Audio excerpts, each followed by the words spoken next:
Hey guys, my name is Kacey and I'm a vocal coach and I am here to teach you how to suck less at singing.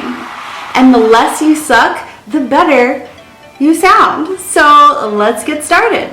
Today I specifically want to talk to those of you who've been trained classically but desperately want to bridge that gap to be able to sing pop music. We're going to talk about that today.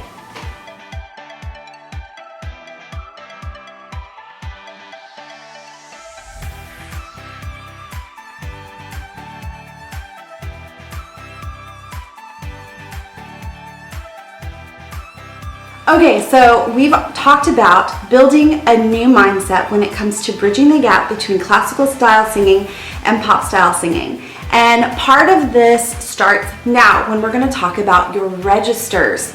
So we all know that you have head voice and chest voice, right? And if you've sung classical, then you've really, a lot of the times, unless you're in a lower range, and possibly even if you even sing low, you're still using a head voice posture to sing high pitches high, but also low. And so we're going to talk about what head voice is in the spectrum of your range, okay? And where it fits and how it's only one piece of this beautiful, colorful spectrum of your range that you have access to that maybe you haven't been trained in how to healthily and naturally transition to these parts of your range. So we're going to talk about there are 4 if you're a guy, 3 if you're a girl, okay?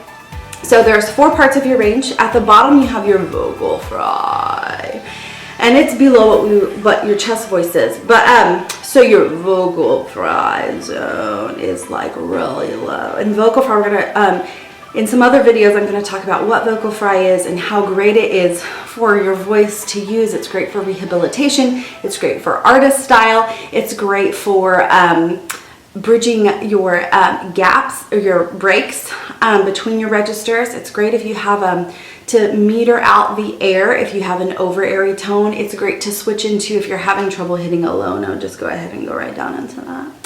So there's so many ways you can use vocal fry, but it's actually a register that that is the bottom part of your register. Then above that, you have what's called your modal voice. And we call this vocal fry. And then you have modal voice. And in modal voice, there's like, a bracket, okay? And there's head voice and chest voice. And then where you have the bridge between your chest voice and head voice, we would call that your middle voice. And that is a lot of where this pop style singing, that's the key, is to harness this middle section where in classical, you would probably just use head voice and go, ooh,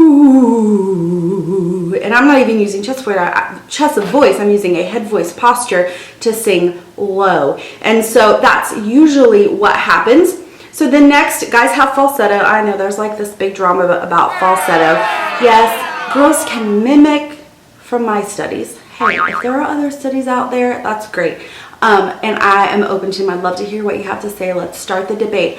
But from what I've learned is that guys have falsetto because it's actually the vocal cords and a whistle between the vocal cords, a whistling sound between the vocal cords. And it's got that whistly, airy, lifted sound. Now girls can mimic it in a bright, light head voice like, ah, we can mimic it versus, ah. And so sometimes I think that gets alluded to as falsetto for females. So call it what you want, but it's I'm calling it the guy zone for falsetto. And then you have a whistle register that if you haven't had access to that, we'll do a video on that and teach you how to access that. But you can see you have 4 registers, and head voice is 1/3 of one of those registers, but you have all these other registers and colors on the spectrum of your range that you have access to that you haven't been tapping into. So that's why in your mindset, if I say you're doing a head voice posture and you need to be willing to think about how to transition to something else, it's because you're only using 1/3 of one of all of your range. So there's so many other things to try. And so if you're doing the same thing that you've always been doing, you're not going to be able to tap into these sound blends, because you'll be stuck in only 1/3 of one of your registers when you have a total of 3 or 4. So I really want you to think about that. So that is the explanation of your registers. Now, each of those registers has a color or a richness we would call an ideal tone quality, okay? And those tone qualities come from the very next thing that we're going to talk about, which is resonance. So stay tuned.